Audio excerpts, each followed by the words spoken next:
Ladies and gentlemen, please welcome the founding chairman, Clinton Global Initiative, 42nd President of the United States, William Jefferson Clinton.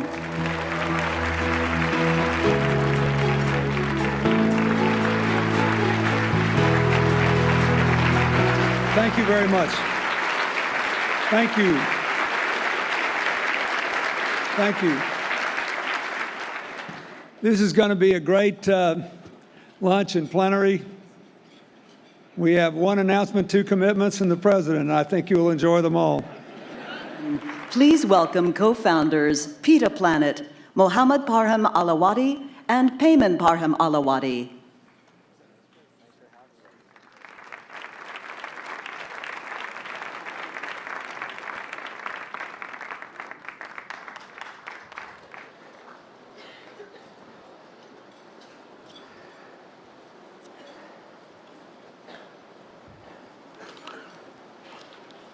Hello, everyone. My name is Payman Parham Al-Awadi, and this is my brother Mohammed.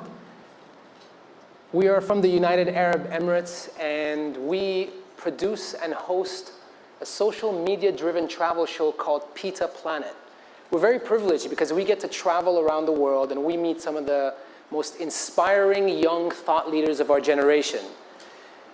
We actually use travel as a tool, a medium to create communities, and we connect people who have amazing ideas with others who can possibly help them bring those ideas to life.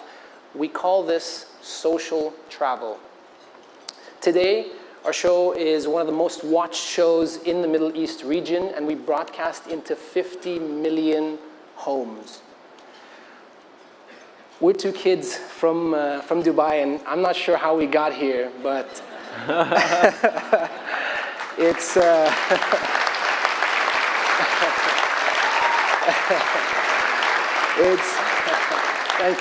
thank you. It's really an honor to be part of the Clinton Global Initiative this year, and an honor really to meet all of you. Nigeria, and now we're about to go into a full-blown Skype call with our next guests. So I'd like to take this opportunity to, there we go, there they are. So David Hertz, how are you? And Uredia, how are you guys? What up, Brazil? Thank you, yeah. So do you guys just see the two of us, or are you guys seeing the 1,000 beautiful people sitting over here and listening to you guys? Or do you see two beautiful people sitting over here watching you? Actually, we're seeing ourselves. Now we can see you guys. I'm wearing my best dress. You look great. Thank you. David, I'd like to just take a quick few moments to introduce you. David Hertz is the founder and CEO of Gastromotiva. David Hertz founded Gastromotiva in 2006 and currently serves as CEO. Gastromotiva is the first socio-gastronomic organization in Brazil that uses the potential and responsibility of gastronomy to generate empowerment and social awakening. Through peer-to-peer education, it trains underprivileged people on becoming professional cooks and food mentors. And Uredia, who's sitting right next to him, is student number 1. And today also a part of the business that you've built, David. So as a testament to how much Brazilians love food, the food and beverage industry accounts for 9.3% of the country's GDP and is one of the largest employers in its city. Gastromotiva is the first Brazilian organization to harness the love of food into employment and educational opportunities for low-income youth. So, David, why did you choose food as the currency for community change?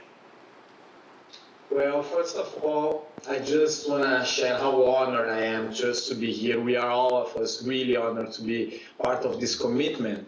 And I'm happy we're all over lunch because I think you can grasp much more connected to our cause. For me, cooking, is an important human activity. It's about love, it's about sharing, it's about people.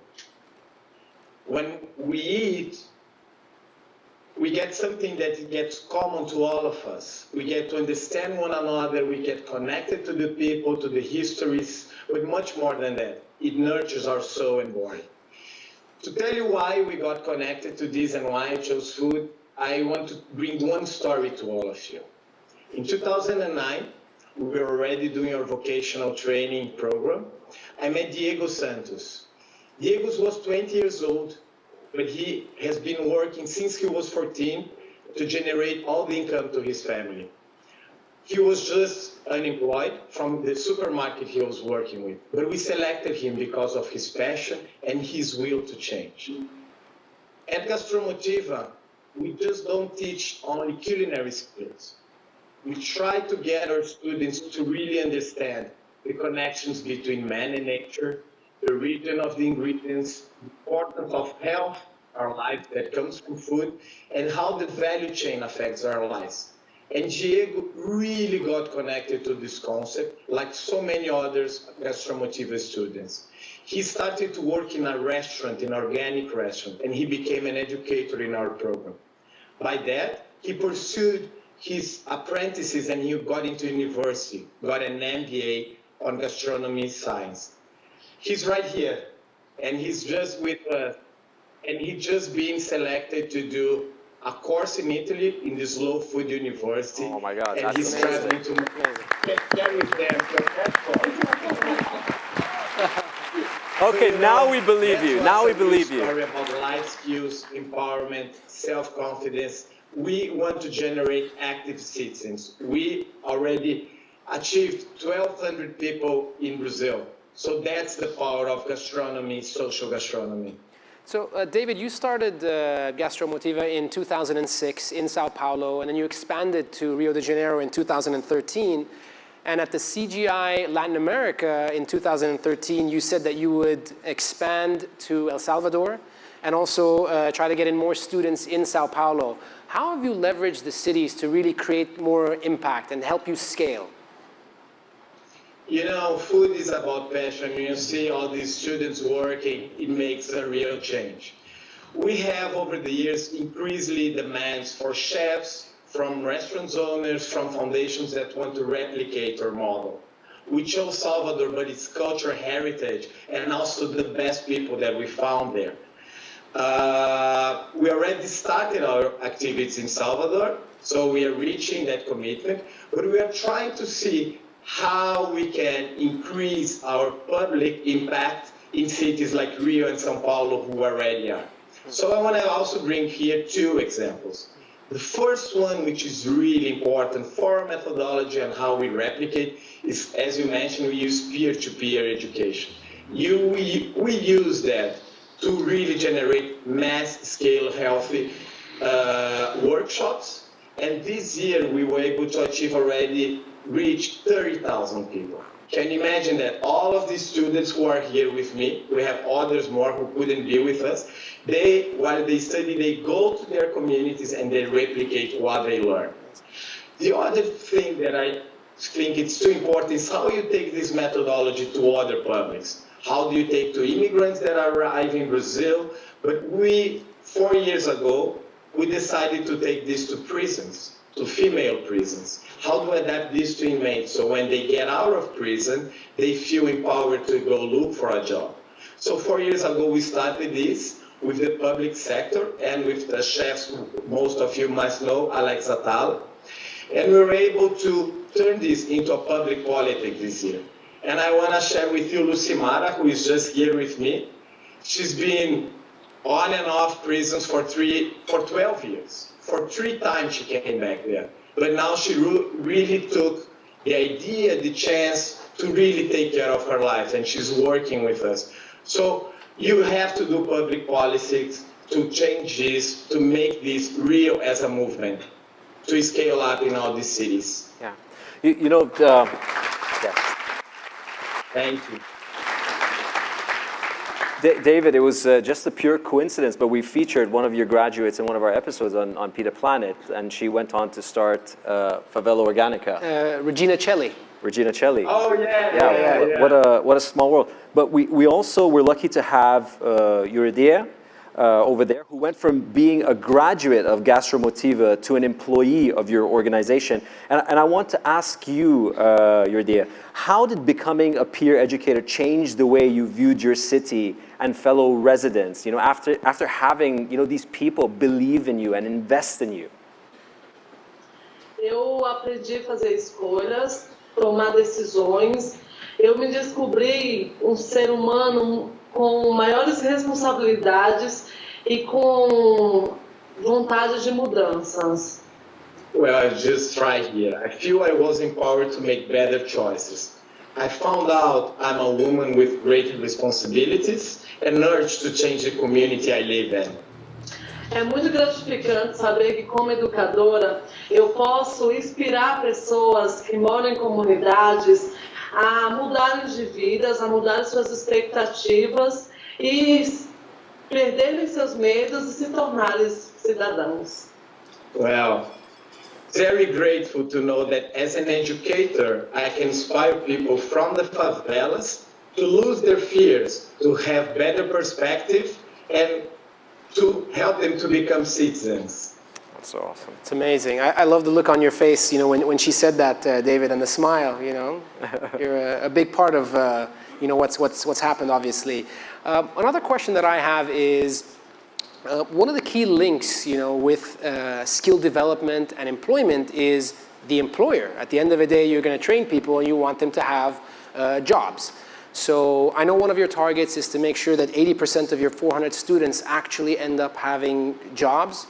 And you are very aggressive in terms of speaking to a number of different restaurants and restaurant operators to make sure that that happens.